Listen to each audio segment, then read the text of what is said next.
What a game last night. Oh, what a game. Well, an all-time. A couple nights ago, when you're listening to this. Oh, true. You're right. Noah, what do you think of the second half of the national championship college football game? You know, I thought it was excellent. I enjoyed all of it completely. I definitely didn't say fuck this game and fuck my stream. I'm going to bed.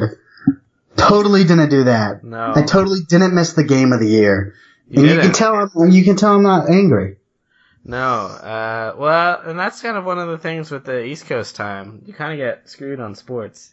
Even though that game was on the East Coast. It's ridiculous. It's absolutely ridiculous. Like, and if one of two things were true. So if the game wasn't going to end around midnight right before work, or if my stream wasn't lagging the entire first half, I totally would have stuck with the game. But both of those things were happening. And it was, 13-0 going into halftime? Yeah, I think it was. And I was like, what's the point of this? What's the point of anything? Yeah. And I go to bed. And Nick Saban benches his quarterback and half his offense, and they end up having an incredible comeback and an incredible overtime victory. And I hate this. I hate that. You, sir, missed out. Because it was a hell of a game. What did you think of the game? Okay, so my thing was I was just rooting for overtime, like most people. And we got it. Love college kickers. Especially in this game, they were well represented. The Georgia kicker looks amazing. And the Alabama kicker is just so bad. Like, he's hilariously bad. I love it when the kickers are bad. Because, you have one job. Just kick the fucking ball and make it through the two things. He had a chance to win the game in regulation. I don't know if when you're catching up, you saw that. But yeah, they drove down, and as time expired, he had a chance to win the game, and he missed a kick like I've never seen a kick missed before. Like, he missed that kick. What a loser. What a loser. It was a shank all the way. It was glorious. Sent it to overtime, and yeah, overtime was fine. The Georgia kicker made a long kick, so that was exciting because he looks great. And then your love for kickers is like Belichick's love for special teams in lacrosse. No, I mean, not really. I don't like NFL kickers usually. College kickers are just fun because they're so terrible. They're awful. They are so bad. I wish all kickers were bad. It would make the NFL more interesting. The NFL would be way more interesting if all the kickers were bad. Oh, I agree. People don't realize how good they are. Yeah, it really, I don't know, I remember in high school, after, going to a football game, field would be cleared, the lights were, and we'd try to, we'd go play catch out on the field and maybe kick a field goal. Even, a simple PAT from that distance is nearly impossible. Yeah, that's hard. For most people.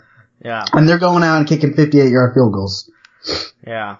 And then the worst part about NFL kickers is they're just annoyingly bad. They just miss every once in a while, and it's always it's always at the worst time. They can't just be. If you're gonna be bad, be bad. Be the Alabama kicker. Shank the potential game-winning field goal by 20 yards to the left. Do that. Don't give me this. Commit to your shittiness. Yeah, exactly. All right. Well, this is our first episode. Is this our first podcast of the new year? I think it is. Yeah, I think it is. So welcome to the 2018 edition of the Drinking Buddies podcast. New Year's, same podcast. We don't change anything. No. It takes effort. This is episode 27. If you haven't... I noticed you looked it up right before you said it this time. I thought ahead. This is the evolution of the podcast. If you haven't already, make sure that you subscribe and rate us. We do have some more ratings, I noticed. Seriously? It would take too long for me to pull them up. But we did have a few last time I checked. I'll set them up for next time. So yeah, make sure you're subscribed, rate us if you haven't already. Like us on Facebook, follow us on Twitter, and like our tweets.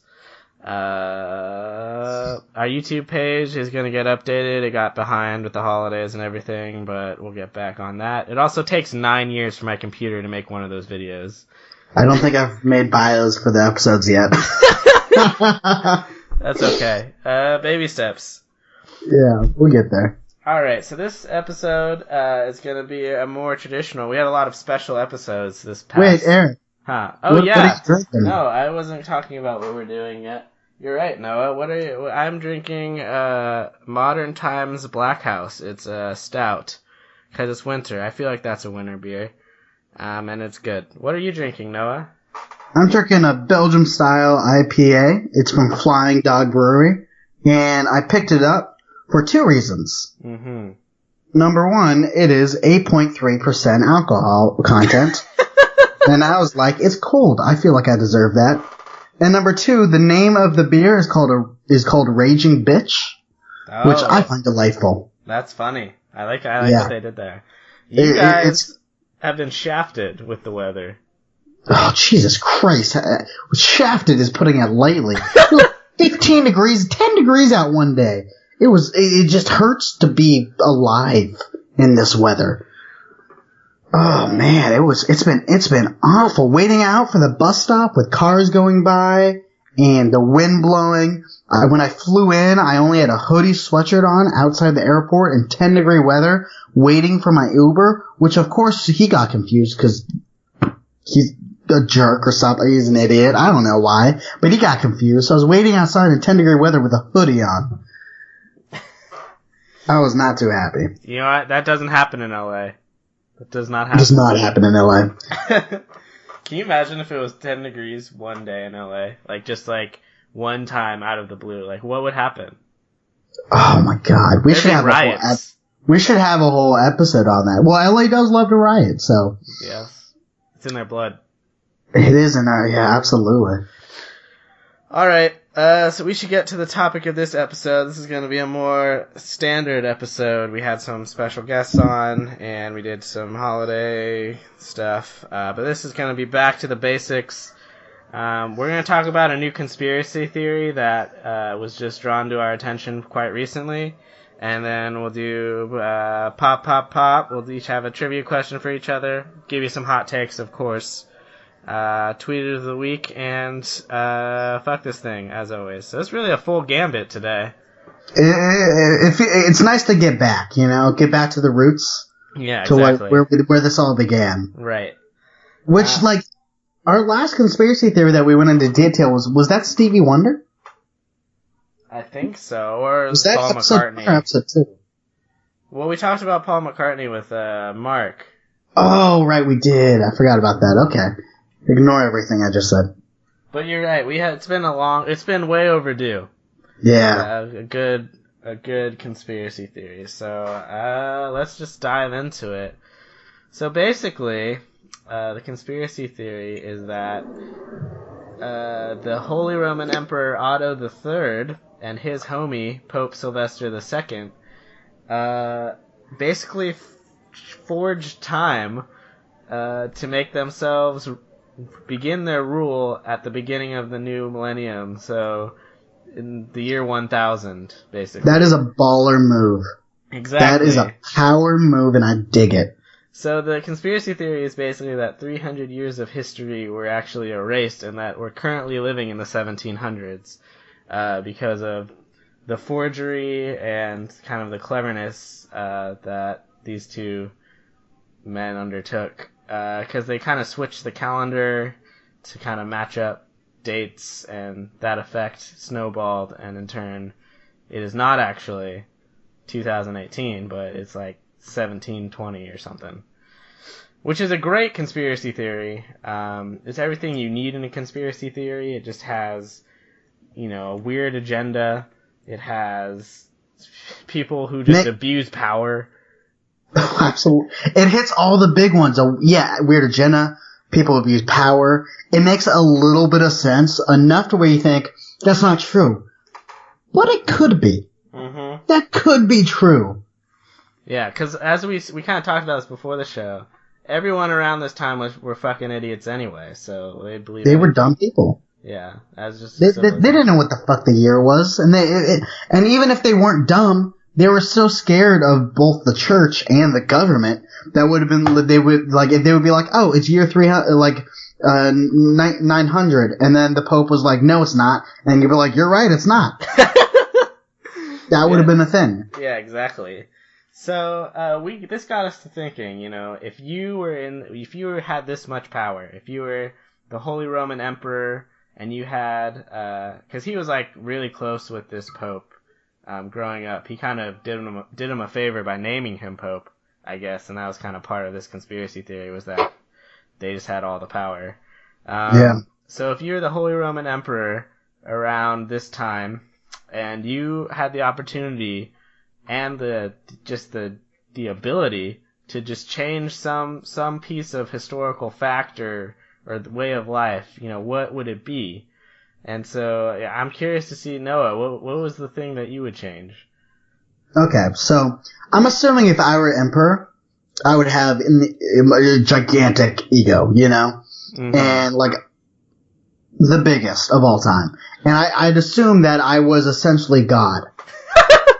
Oh, and also to stipulate, just to clarify, we're assuming, I don't know if I mentioned it, we're assuming that we're back in the same time period. Because people were a lot easier to fool back then. Yeah, because they're fucking idiots, Exactly. So I figured I would be God. So I figured when I died in this mortal human lame life, I would be able to watch the rest of human history from above. Right. Maybe a little bit of a big assumption, but that's kind of just what I'm feeling. So what I would do, I'd play a joke. I would make it so instead of setting the year at 1999 and having it go forward, I would set the year at 1999 and have it count down, and I would convince everybody alive at the time that when the year 1 ends, the world would be done. And everybody would die, and just the world ends. I would convince them of this, and then they pass it on their children and their children, generation after generation. And then those last 30 or 40 years, it's a long burn of a joke, but those last 30 or 40 years would be hysterical. People would be like, there's 5 years left. I'm going to burn my life on, I'm going to spend all my money on this or this. And that last year, the humor would just roll and roll. And then the new year would begin, and they would be alive, and they'd be like, what? They wouldn't know how to, they would go into negatives. They wouldn't even know how to count the years anymore. The whole world would collapse. Nobody would know how to do anything. Everybody would be angry and nervous. What's this new world we're living in? Where it's counting upwards or I don't know. It would be a hoot. I think that is amazing. I love that so much. It's way better than mine. It's so much better than mine. Oh my god. I just wrote down 2 words, and that's pet dragon. I would make it so that in historical doctrine, it would be a fact that I had a pet dragon. But I like your idea a lot better. I like that one too. That one's fantastic. You would be the most badass person in history. Exactly, right? No one else in history ever had a pet dragon except that one emperor. Oh, this segment is turning out better than I could have ever hoped. Yeah, but it's something to consider. You can definitely write us if you have any thoughts on what your changes would be. Yeah, please do. Yeah. Just tweet it. Tweet at us. We'll read it in the next episode, maybe. Yeah, if they're good. There is one thing I love about this article that we didn't talk about. Yeah. It goes on for about 6 or 7 paragraphs about how this happened. Mm-hmm. And then at the last paragraph, it immediately begins, it's worth noting that most historians vehemently disagree with this interpretation of events. Essentially saying, hey, listen to what we have to say, even though virtually everybody thinks it's wrong, who knows? I find it hysterical. It's a weird article, too, because they go into, a lot of detail. There's, a lot of big words. It's, kind of well written, but, I don't know why they spent a lot of time on something that's just absolute nonsense. Absolutely not. Every did, sentence matters. Yeah, and they do use a lot of big words. I kind of zoned out for most of it. They spent like twice as much time as, not even twice, like 4 times as much time as they really had to in this article. They could have just said there's a conspiracy theory that they erased 300 years, and then talk about how they fucked with the calendar and stuff. Oh, it would have been so easy. But they go into like backgrounds on like these 3 guys. One of them's not even relevant. I'm going through the comments right now, and the first comment is like, "This is wrong, and here's why." Some guy that goes by the name Space Knight Online just proved this article wrong, which is perfect. Yeah, exactly. And like one of the guys it goes into detail about isn't really relevant. They just include him because Emperor Otto like kind of liked him and wanted to be like him. That's the only reason he's in this article. It's incredible. Who wrote this? Thank you, Esther. Inglis Arkle. All right. Thank you. All right. Should we move on? Which one would you like to do next? Do you want to get your hot takes out now? Would you like to save those? Let's save those. Let's go. The trivia question? Yeah, let's do that. I was thinking that too. Right. Do you want me to ask mine first? Mine's not fun. It's just I had to think of one, so I did. Yeah, okay. Now that you've built it up so much, yeah, let's do that. Okay. So, which of the following are the closest to Greenland's population? Oh man. Okay, so it's A, 44,000, B, 32,000, C, 85,000, or D, 57,000. Fuck, I hate that one of those is correct. I hate that one of the... Okay, say the answers one more time. Okay, so it's 44,000, 32,000, 85,000, or 57,000.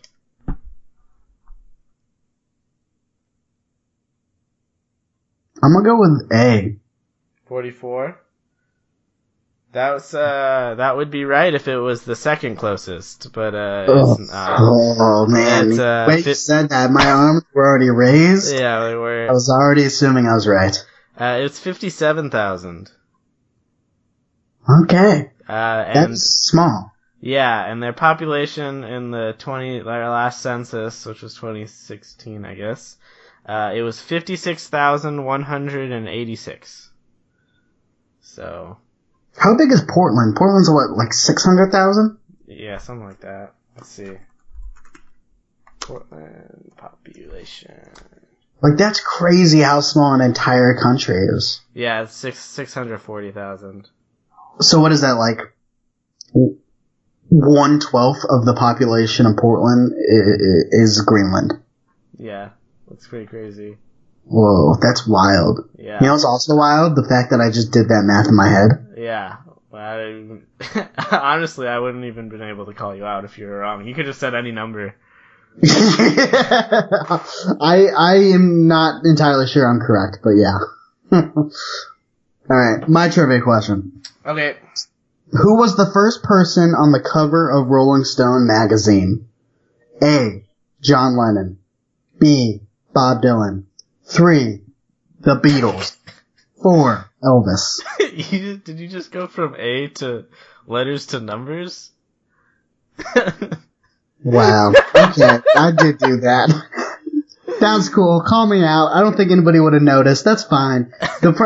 You said A and B, C, D, so like I felt like I should have. But on my document, I did 1, 2, 3, 4. No, that's fair. That's completely fair. Yeah. Okay, so Rolling Stone. I don't get like a year? Obviously, that would give it away. Yeah. I don't know. So they were Lennon, Bob Dylan, the Beatles, and Elvis. Yeah. I'm gonna say Lennon. Yes. Good get. I only can picture that one cover with him, and that's probably not even the one that was the first one. Yeah. I thought you were gonna pick Dylan because of the song Rolling Stone, like a Rolling Stone. Oh. So I thought Dylan was really gonna trick you. No, I was not. I didn't even think of that. If I did, I probably would have. Yeah. I'm a little disappointed though. All right, fair enough. Let's go to Pop. What have you been watching lately? I just a new season of Lovesick on Netflix just came out. Everyone's talking about it. It was formerly called Scrotal Recall. Really? And it's obviously they changed it, which was a very smart decision on their part. It's a really like quality. It's originally from BBC, so it's got like some of that English humor that's a little bit different than American humor, you know? Yeah. And it's like a really creative show in that most of it is in the past, with like about 75% is like about this dude who. Okay, so the show's premise is this dude got chlamydia, and he's going to all of his past girlfriends, telling them that they possibly have chlamydia because he doesn't know when he got it. And in the present, he and this one girl have like a will they won't they going on, and then the rest of the show is going into detail about the girl that he's telling that episode. And it's just a really creative show with the time differences and like seeing their relationships before and after. It's pretty funny, but it's also like you're kind of pulling for the couple to get together, which usually I'm against because I don't think they usually make sense, except for The Office does it really well, but that was one of the few exceptions. But they do it really well, I think. Cool. Yeah, I need to check that show out. I've heard it's pretty cool. So, and I know like The Ringer wrote an article on it recently. Mm-hmm. Okay, my pop is a book I read recently called Ubik. You're classing up it again. Yeah, I know. This is a good book. I read it in like 3 days, but it's short, so that's not really impressive.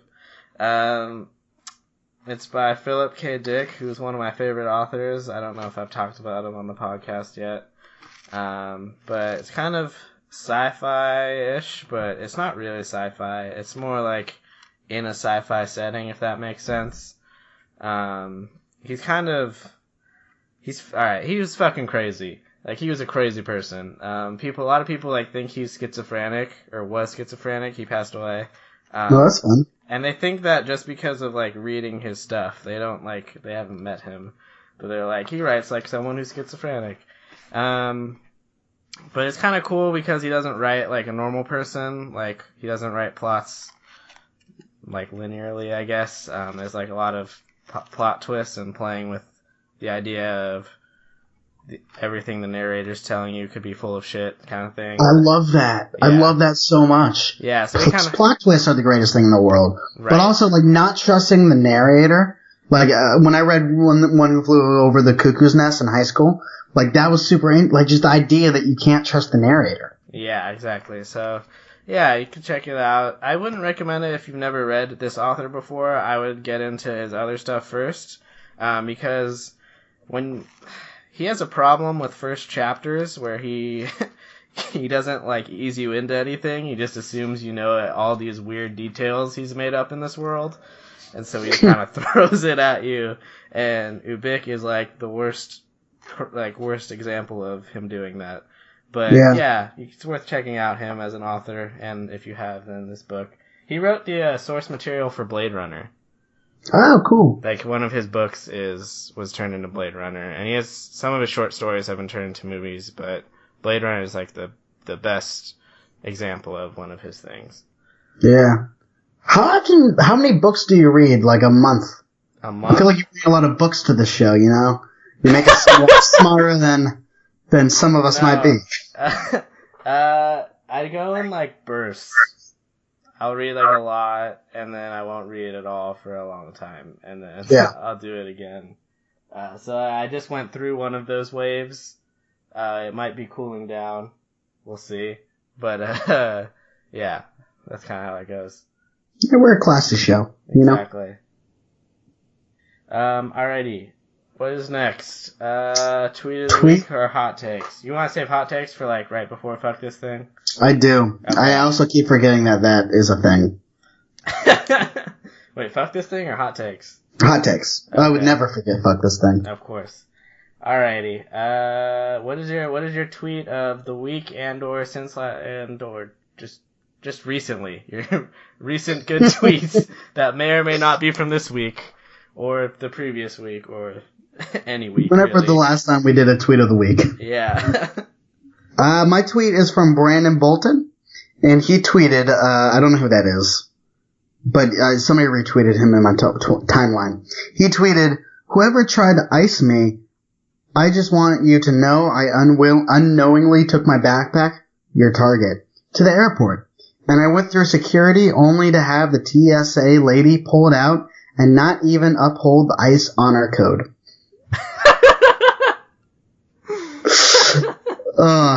Still makes me laugh. That's pretty good.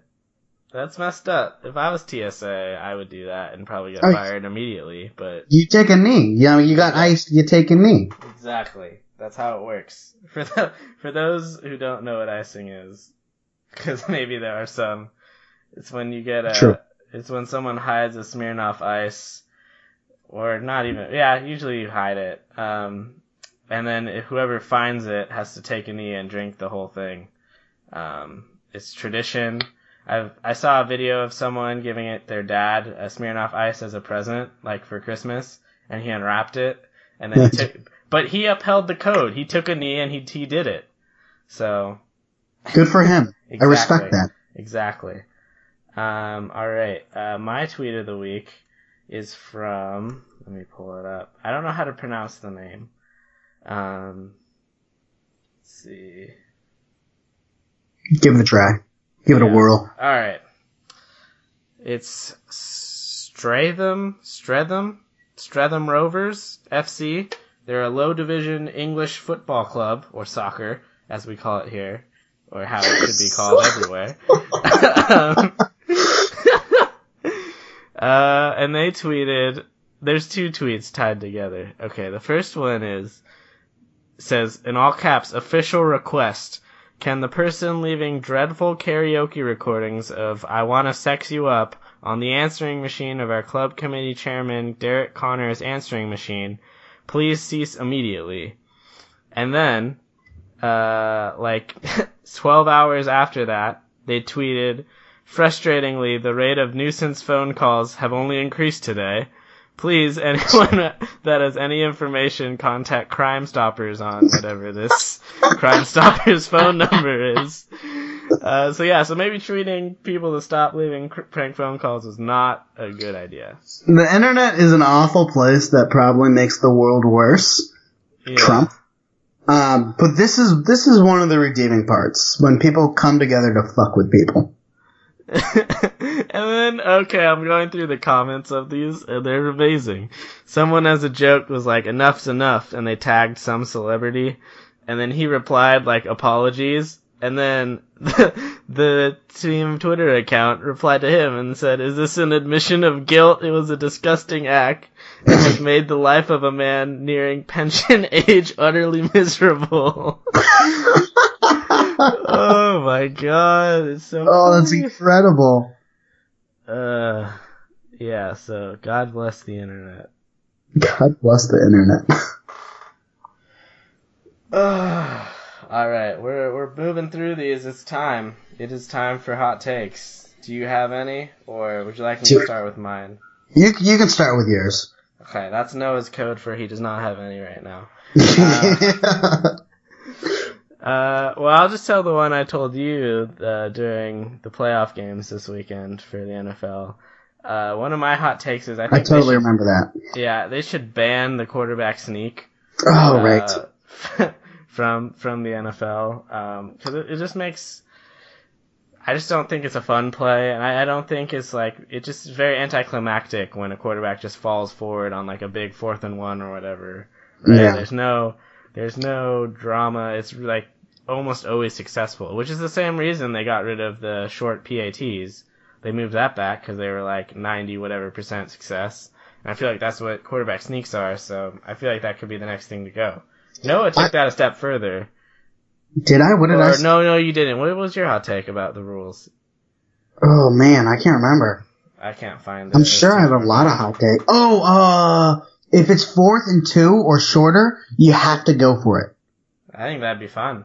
That would be a ton of fun. First of all, whenever you're at the 50-yard line or in their territory, I think it's almost always a smart move, unless if there's a situational game scenario where you need 3 points. Just because, like, you usually get it, but it's also so exciting. And back to the QB snake part, I was at first like, no, that sounds a little bit ridiculous. But then I thought about it. That would really fuck over the Patriots, considering Tom Brady is incredible at the QB snake. So yeah, let's go ahead and do that. There you go. That's the only reason enough. Oh yeah, and like Christmas came early this year, and the Patriots might be done. Oh my God! I hope they lose in the Super Bowl in a heartbreaking fashion, and then Belichick goes to like Indianapolis or like another team, and then like they fight for the first Super Bowl. Like who wins the Super Bowl between those two? So they hate each other forever. Yeah, I like that. I like that a lot. Okay, it's time. What hot takes you got? Lay it on us. All right, so I have a few, so I'm just gonna number them off. Yeah. Number 1, cheddar cheese sucks. It overpowers sandwiches. When you put it on a sandwich, it's the only fucking thing you can taste, and that's ridiculous. Well, I don't know why people put cheddar cheese. You might as well just, hey, I want to eat cheddar cheese straight up, because you ain't gonna taste the turkey, you ain't gonna taste the bread, you ain't gonna taste avocado, salt, pepper, whatever you put on the sandwich. You ain't gonna taste the turkey, the mayo. You ain't gonna taste it all because cheddar cheese is way too overpowering. Are you banning like all levels of cheddar cheese? Like sharp cheddar, obviously, is the most intense, but like specifically sharp cheddar. I can handle a little bit of mild cheese. Okay. Mild cheddar. But also there's just so many better options. Like mild cheddar's all right, but there's so many better cheeses. Pepper jack cheese, provolone, American. Pepper jack is incredible. Anything with like a little kick to it is absolutely incredible. Sandwich cheese. If we're talking cheese and cracker, sign me up for the cheddar. Okay. But you're just banning it from sandwiches. Ban it from sandwiches. I think it's ridiculous. I don't know why society hasn't come together to think it's a stupid idea. Okay. Next hot take. March Madness is the most overrated sporting event. Yes, I said it. It is. The first 2 or 3 days of March Madness is absolutely incredible. You got, like, there's a bunch of games, so there are a bunch of close games.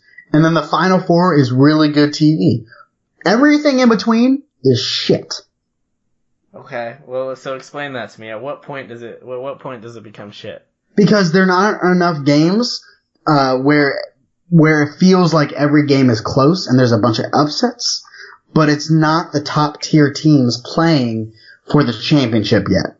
So you're like, what round though? Because it starts with 64. So at what point is it like tune out till the Final Four? Oh shit. Well, you put a lot more thought into this than I have. I'm gonna go just after the first round. The first round is great. And then each round it gets progressively worse until the Final Four when it gets good again. Okay. I think I disagree, but okay. It ain't a hot take for nothing. Yeah, hot take number 3. Morgan Freeman isn't a good actor. Morgan Freeman. Okay. Why did you say that? He's got an elite voice. Yeah. Ain't gonna argue that, but besides that, he's the same person in every fucking movie. Yeah, kinda. I just don't see it. The one where he played God, he just talked. He didn't act. He just had a good voice. Shawshank Redemption, he was decent in that. That's the one movie where I thought, hey, Morgan Freeman, you did a good job acting today. Good for you. Alright, my last hot take is, this is more of a conspiracy theory than anything. I think the Jay-Z Beyonce cheating on beef thing is completely fabricated. Oh yeah, we've talked about this, yeah. For a few reasons. First of all, if Jay-Z and Beyonce, they probably, why would you, for a couple things. Why would Jay-Z ever cheat on Beyonce? She's way out of his league. He's ugly as fuck, not good looking. And if he did cheat on her, you know she's cheating on him. They don't give a shit. They're powerful. They do whatever the fuck they want to do. The other thing is, it's not a coincidence that this whole thing blew up, and then immediately Beyonce puts out what many people considered a great album. And then after that, Jay-Z came out with another album that many people considered great. It was kind of just a ploy to make good albums and make a ton of money. Yeah, that was a big source material for both the albums. Absolutely, because people love drama. That's why T Swift is good, because she writes about drama. And people ate that shit up like sheep. Everybody out there is just sheep. You know? And then I see through this. You know, you see through this? I ain't a fool. That's what I'm trying to get at. Everyone's fucking stupid. Years are going backwards. And everybody is stupid but me. Alright. Well, that's really the moral of this podcast. Absolutely. Alright, are we ready to wrap this up with fuck this thing? Yeah, I'm ready. Okay. You said you had a couple, right? I do have a couple. Okay. I'll go first then. So my fuck this thing are elevators, specifically the reliability or lack thereof of most elevators I encounter. Like, if you think about it, it's like, it's 2018, or not, or 17, whatever. But like, why do elevators always break? They always have mechanical issues, specifically the one across my hall, which is why, in my apartment building, which is why I'm so upset about this, because I had to take the stairs like a peasant like 3 times. Of course. Like a peasant.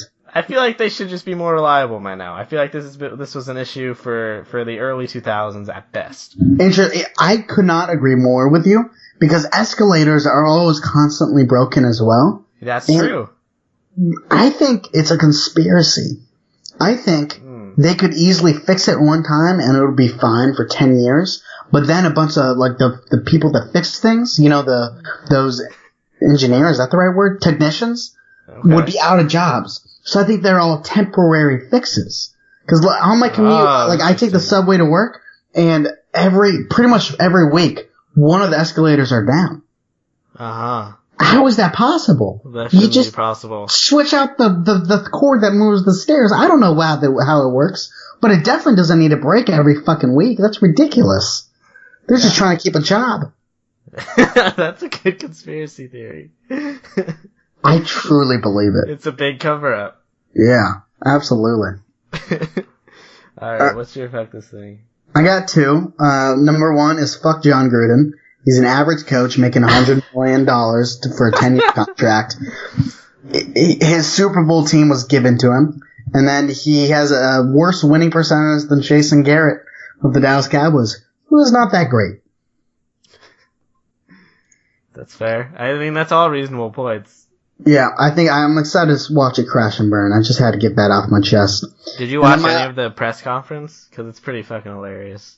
No, but I saw photos of John Gruden and Mark Davis. Mark Davis. Both look the same. They look the same. They go to the same barber. And people that rich should not go to that barber. Nope. Oh, man. What a time to be alive. So my other fuck this thing is me and poor life choices. On New Year's Eve, I was spending time with some friends from high school. And I convinced my friend from high school's girlfriend to ride a mechanical bull while a little bit tipsy. And then she proceeded to chip a tooth. Wow. Right in half. And it was pretty gnarly. It was gnarly that she chipped her tooth because she kind of just slid off the bowl. It's not like she violently was like thrown off by any means. That's what I imagined. Right? That's not what happened. It made no sense. The rest of the night was pretty awkward, considering I was probably the main reason I did it. That was the main reason that happened. There's a lot of pain involved, which led to her drinking more because, like, the pain. But yeah, yeah. So that's my fuck this thing is poor life decisions, and probably me. And probably you. We've already evolved from fuck me to probably me. By tomorrow, we'll be like, not my fault at all. It'll be like, fuck the bull. Fuck the bull. Yeah. Alright. Any last words before we sign off till next episode? I don't think so.